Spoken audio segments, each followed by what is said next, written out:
નમસ્કાર મિત્રો, આજના હવામાન વિશેની વાત કરીએ તો બંગાળની ખાડીમાં સર્જાયેલું તોફાન ચક્રવાતમાં ફેરવાઈને બંગાળની ખાડીના મધ્ય ભાગમાં ત્રાટકે તેની સંભાવના જોવા મળી રહી છે.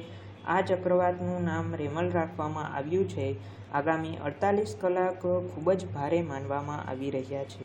મિત્રો, હવામાન વિભાગ અનુસાર તારીખ 26થી 28 મે વચ્ચે રાજ્યના અનેક ભાગોમાં આ વાવાઝોડાની અસરને પગલે પવનની ગતિમાં વધારો જોવા મળી શકે છે.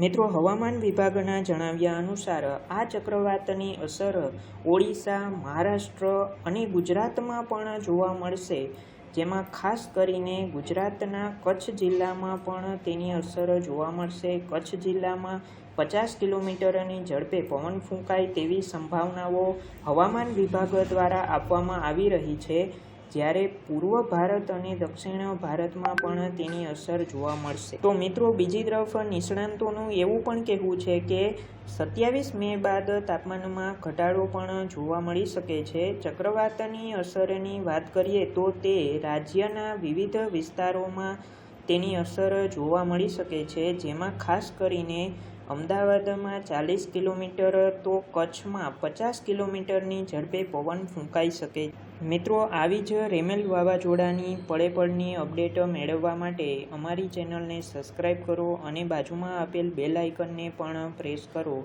જેથી કરીને તમને પળે-પળની અપડેટ સૌથી પહેલાં મળી શકે. અને જો આ વિડીયો તમને પસંદ આવ્યો હોય તો લાઈક કરી અને બીજા મિત્રો સાથે શેર કરો.